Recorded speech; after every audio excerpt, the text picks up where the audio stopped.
Hi everybody, welcome to my first vlog for She's a Working Mum. I thought it would be nice to have a chat to you about last week's announcement from me, which was that Simon and I will be expecting our second baby in March next year, which is exciting. I thought it would be good to just kind of have a think and a bit of a out loud think about my thought processes leading up to that, and since finding out we're pregnant over the last sort of 14 weeks. And it would be interesting for you guys to let me know your thoughts on it, if you draw parallels with what I'm saying, or if you don't know what the hell I'm talking about. It's just interesting to get a wider opinion on things. So we had our scan last week, our first scan, and all is well, all is looking very healthy, which is exciting, and it's the first point of relief, I think, because it's such a long time that you're going just assuming that there's a baby in there, and you know, the only thing that you've got as a sort of reminder that you are pregnant is the fact that you feel dreadful. So it was really good to see little baby kicking away, doing an excellent impression like this. Oh, that's great. Real little character, I think, already. So yes, that was great. So Simon and I had always said that we wanted to have our children close together, basically because we wanted to get the I'm knackered stage out of the way as quickly as possible, rather than having a child, having a break, and then having to get back into that again. So it was a very conscious decision to do it that way. I'll let you know in a few years whether that was a mistake or not. So when Simon and I made the decision that we wanted to try for another child, I was completely signed up for it. Great, yeah, let's do it. It happened pretty much immediately, which I don't think I was expecting, and then I kind of reacted in a way again I didn't think I would expect. So I did a bit of a 180 and was like, what were we thinking?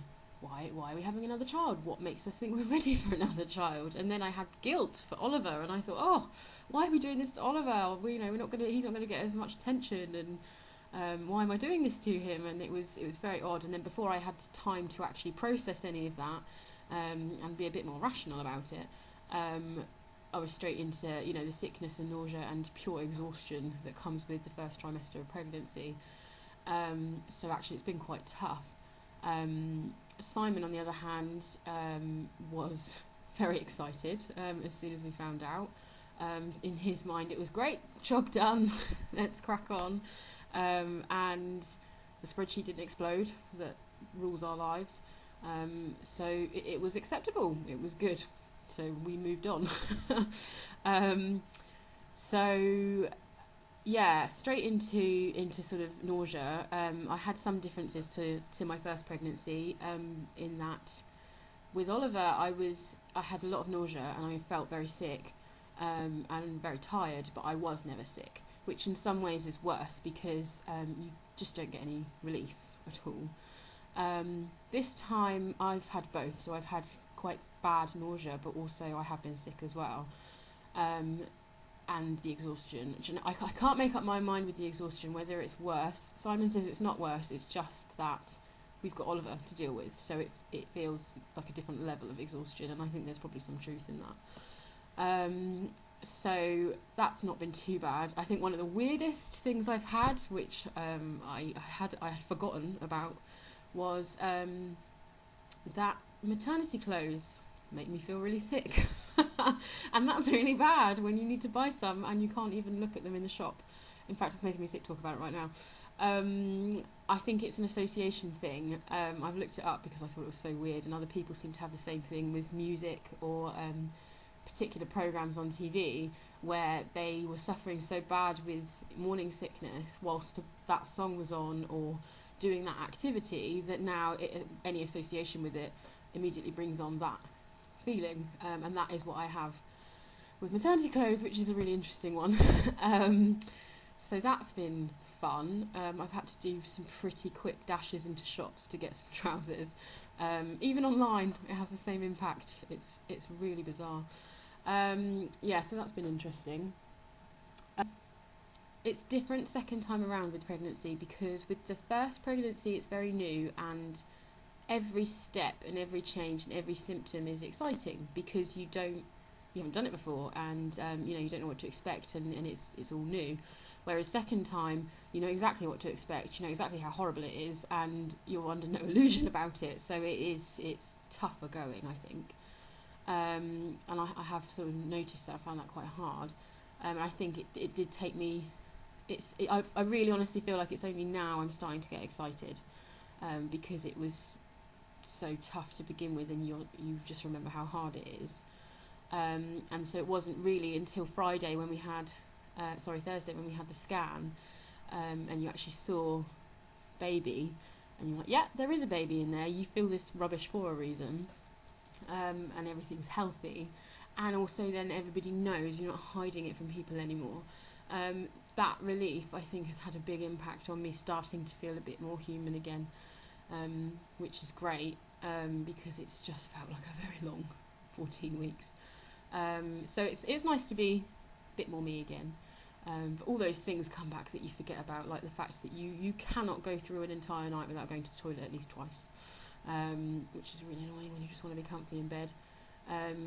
How quickly I've remembered that I can't lie on my tummy anymore. That's happened really quickly. And I remember really suffering with. I remember after I had Oliver, literally the first night that we were home, I could lie on my tummy, and I was just so happy. So yeah, all of those things, come flooding back. I think.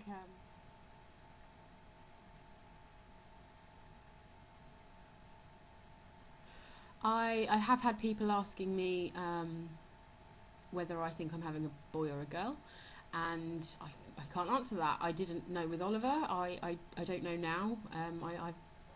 I always get frustrated with people that tell me what I'm having, because I'm like, well, I'm the mother. I'm making this child, and I don't know. So how on earth do you know? But maybe that's just me being a bit oversensitive. I don't know. For me and Simon, it really doesn't matter what we have at all. I just care that we have a healthy baby. If we have a boy, fantastic. We've got all of the boy stuff. I know what to do with the boy. We're great. And if we have a girl, fantastic. We've got one of each. Although the spreadsheet might freak out a bit, but that's fine. So yeah, it's win-win, really, in either scenario. I keep telling myself that if we have another boy, the first person that says to me, "Oh, you're going to try for a girl next time," I will punch them in the face, because I just think that's such an outrageous thing to say. Why do people think that's acceptable? I don't know. So be warned, don't say that to me if I have a boy. So yeah, that's going to be fun. Simon thinks we're having a boy. He thought he could tell from the scan, not for any anatomical reason, but just because it looked like a boy. That's his scientific approach there. So yeah, we'll see. We will be finding out. We are too much of a control freak couple not to know. So hopefully by the end of October we can let you know if it's blue or pink, which will be very exciting. So yeah, I've already started thinking about various decisions I need to make, about delivery, for example. So Oliver was a big baby. Oliver was £10.11. I was induced with him, but he was never going to arrive that way, ever. It was not going to happen. He never engaged. He had got a massive head. If anyone's met Simon, they'll understand why he's got a massive head. And yeah, it was never going to happen. So I went through effectively, I think about 20 hours, a bit less than that, of being induced to achieve nothing, and then basically had an emergency C-section, which, with hindsight, that was obviously the way he was always going to come, and that's fine. I think that did lead to, I feel like that led to some difficulties, not difficulties, delay maybe in bonding with Oliver. I did love him straight away, but I think it was just such a shock that you don't see or feel anything, and then suddenly there's a baby in front of you, and it's like, well, for all I know, you've brought that baby in from another room. Is that not, did I make that baby? And that was very odd. That's a very odd sensation, and that's probably the only thing that would put me off having a section again. But I don't know. Given that Simon is 6'3", has a very big head, and that Oliver was the size he was, I think it's quite likely that the same thing's going to happen again. So I need to make the decision whether I want to elect for a C-section again, which, you know, has its benefits but also has some quite serious negatives, and in absolutely no way is having a C-section an easy choice. It's not. It's very difficult, and the impact of that lasts far longer than the stay in hospital, far longer than the 4 to 6 weeks that you can't drive. It's a long-term thing, and I just don't ever want people to underestimate that. It's serious abdominal surgery. So I think the only thing at the moment I'm 100% set on is that I don't want to be induced again. I want baby to come naturally, if that's what's going to happen, or to choose for a section. I think that's the only thing I'm clear on at the moment. Well, I did speak to a couple of mums at the weekend who had big children and decided to have, they had an emergency section the first time and therefore decided to have an elected section the second time. And I do find that I'm really interested to know people's experiences of this and what they think. So yeah, please do let me know your thoughts on that. So that's playing in the back of my mind. Obviously I don't need to decide for some time yet, but it's still there to think about and to decide on. One of the few things that I might actually have an impact on, which is good. Interestingly, I didn't expect this at all, but I'm a bit limited as well with my birth options because I had a section the first time. If I were to have a natural delivery this time, which they're very much encouraging, I think the hospitals basically have statistics that they have to meet in terms of the VBAC delivery. And if that does happen, I have to be monitored anyway and be on labour ward because there's risk of my previous scar splitting. So I'm never ever going to have that perfect water birth delivery that I always wanted to have. It's just never going to happen. So I've sort of resigned myself to just trying to take control of what I can and go from there, really. So yeah, I'll keep mulling that one over, but yeah, your thoughts would be appreciated. So then after that, my concerns really jumped to how the hell do you juggle two? So Oliver, when baby arrives, Oliver will be just short of 2, a month short of 2. It's really difficult at the moment to understand what he's going to look like, how he's going to be by then, because obviously they're changing every single day and they're developing, you know, in every way. So it's really difficult to predict at what stage he'll be at by then.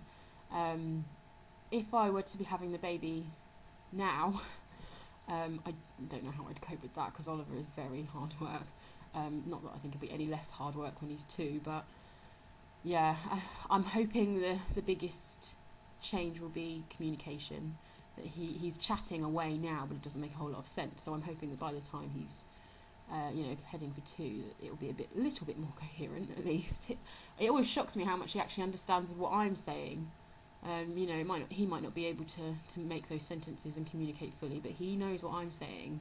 And I think I need to give him a bit more credit for that because he's a bit of a monkey when it comes to that.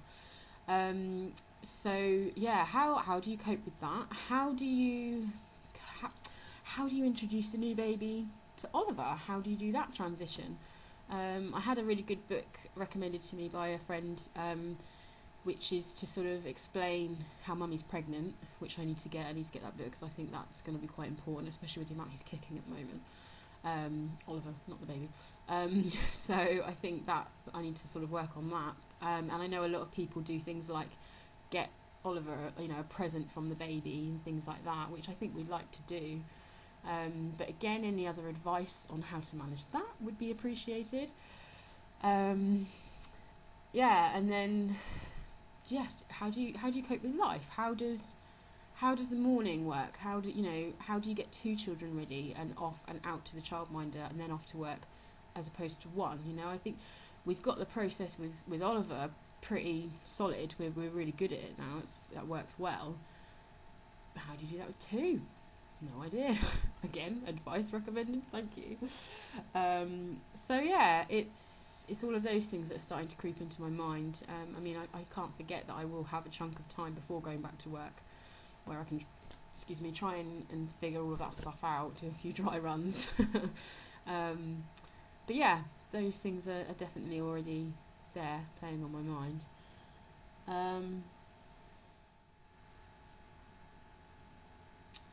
So one of the other big things that I think parents think about and have to plan for when having another child is the cost of childcare. Or I assume they do. Simon has to plan for everything. We genuinely have a 5-year plan on a spreadsheet. That was, what I was referring to about the spreadsheet exploding when we decided to have another baby, which was planned, but just got to make sure Microsoft is happy with it. Because we knew we wanted another, we wanted to predict those costs. We actually have planned for the added cost of a second child in childcare, and so because of that, we know that there will be an extended period of about 9 or 10 months where we will be paying full rate for Oliver and second baby to be with the childminder for 40 hours a week.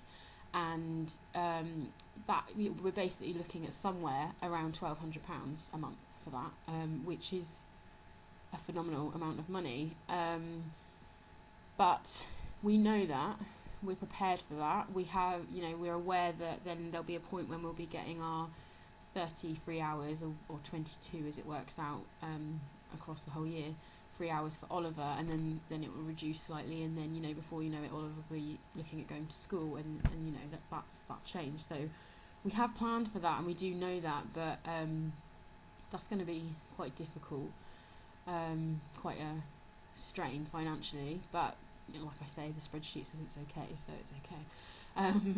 So yeah, I think that's obviously a big thing that plays on people's minds when they're deciding to have more children. People manage their own money in their own way, and I would never recommend necessarily that people do it the way we do it. Some people would hate the way that Simon and I do it with our money, but it is relieving to know that that we've got a bit of, at least a little bit of foresight to understand that we can afford these things. And I think, especially when it comes to children, that is an element that you can control a little bit. There's so much you can't, but you can try and control that one, and I think I would recommend that you do that if you can. Equally, if you obsess about it too much, you'll never have kids because they're really bloody expensive. So yeah, maybe it's a bit 50-50. So yeah, that's sort of the next challenge down the line. So yeah, that's kind of where we're at. That's a few of my musings to do with this pregnancy and how life's going to change. I will keep you updated on it. I'll let you know every little twist and turn. And please, if you have any questions, any thoughts, any challenges to anything I've said, please do let us know. And it could well be that maybe we could do another question and answer session to your comments in the future with the other girls as well, which I think will probably go down quite well. So thanks for listening. Hope I haven't bored you, and I'll speak to you soon.